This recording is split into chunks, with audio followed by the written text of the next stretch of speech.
Fatherhood. It's not just a responsibility, it's a foundation, a blueprint for a child's life. Every word you speak, every moment you show up, or don't, every lesson, every hug, every sacrifice, you're laying the foundation down, a framework for who your child will become. And yet, over the years, something dangerous has happened. The presence of fathers have been minimized, devalued, and treated like a bonus instead of a necessity. Now, to be clear, the presence of both mothers and fathers creates the strongest foundation for a child's success, both bringing something powerful to the table. But today, we're focusing on something that is far too often has been overlooked, the critical and irreplaceable importance of fathers. Because when fathers show up, lives change. In today's conversation, we're breaking down three critical things. The first, the hard research that proves just how transformative a father's presence is.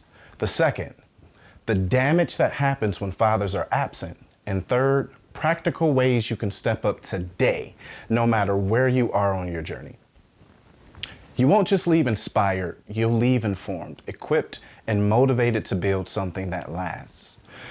Before we jump in it all the way though, if you're committed to building stronger legacy, like this video, subscribe to Dad, and share it with another father, brother, or friend who needs to hear this. Let's help each other build what lasts. All right, let's get into it. The presence of a father doesn't just influence a child emotionally. It changes measurable outcome in their education and their behavior and even their future opportunities. According to the U.S. Department of Health and Human Services, and research collected by American First Policy Institute found that children with active fathers are 80% less likely to serve time in jail, and they are 75% less likely to experience teen pregnancy.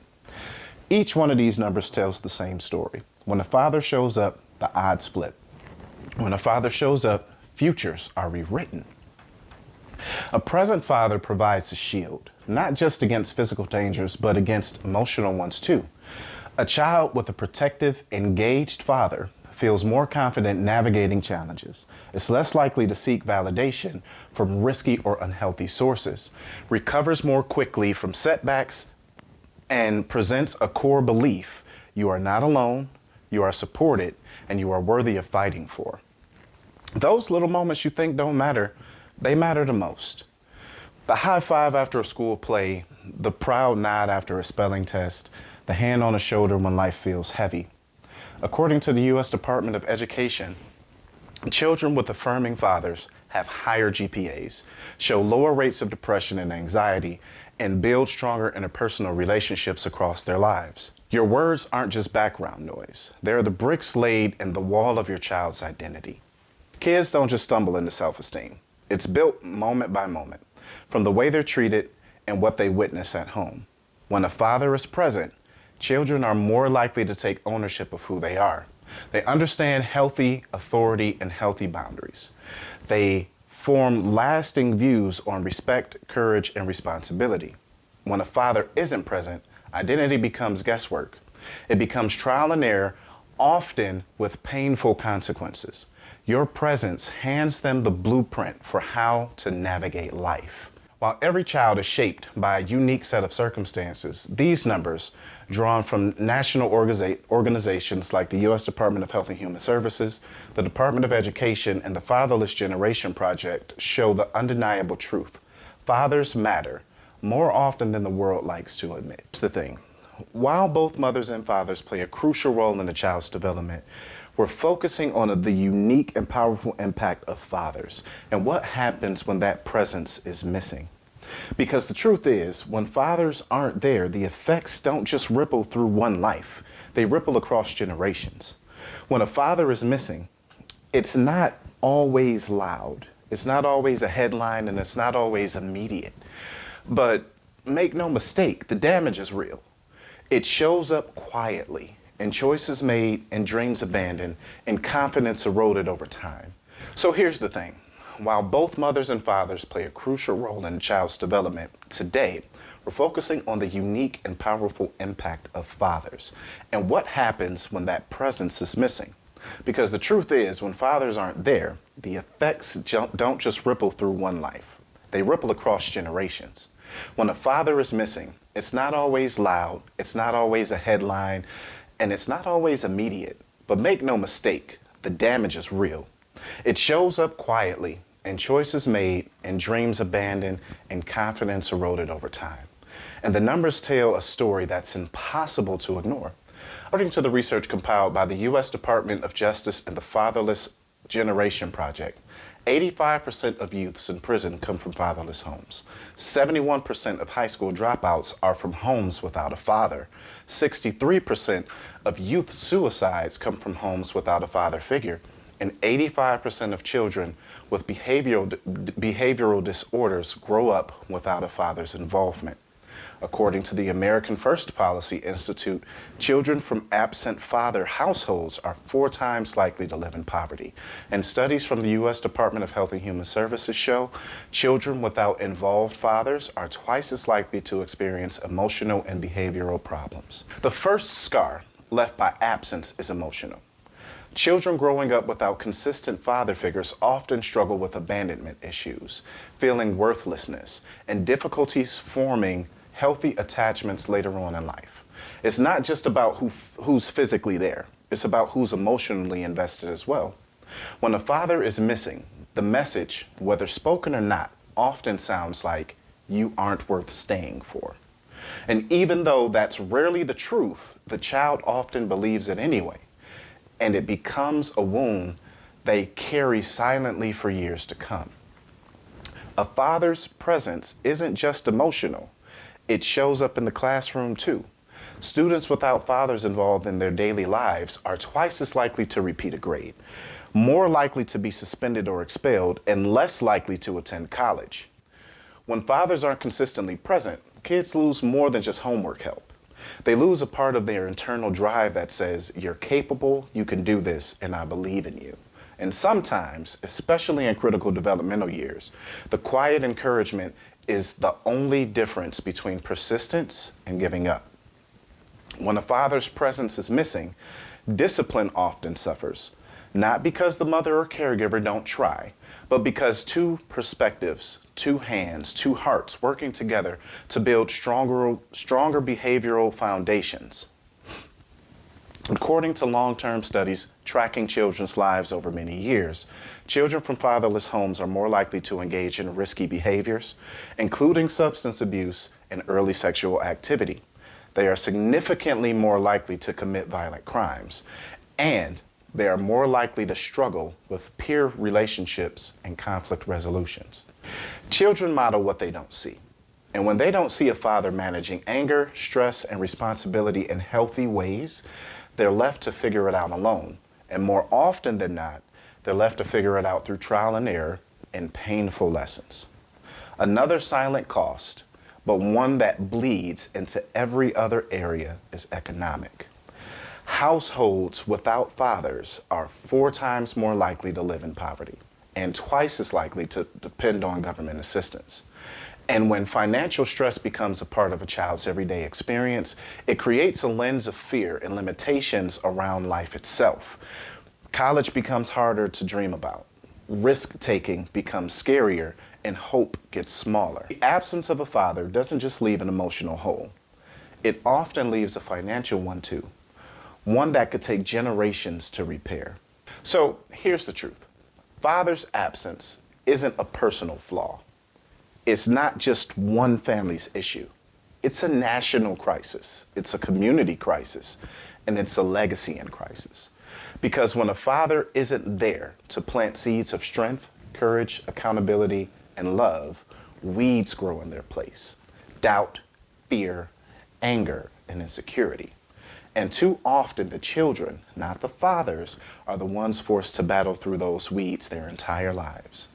While every situation is unique, some incredible children grow up to thrive even without their fathers, often thanks to the heroic sacrifices mothers, grandparents, and mentors make. But the numbers drawn from the U.S. Department of Justice and the Department of Health and Human Services and organizations committed to child welfare paint a clear and urgent picture. Fathers matter. Their presence matters. And the cost of their absence is too high to ignore. So, now that we've talked about the cost of absence, let's shift our focus back to where the real power lies, in presence, in action, and in growth. Both mothers and fathers have an incredible ability to create the strongest foundation in their children. Each brings something unique and something vital. But today, we're speaking directly to fathers because too often our roles have been minimized, misunderstood, or pushed aside.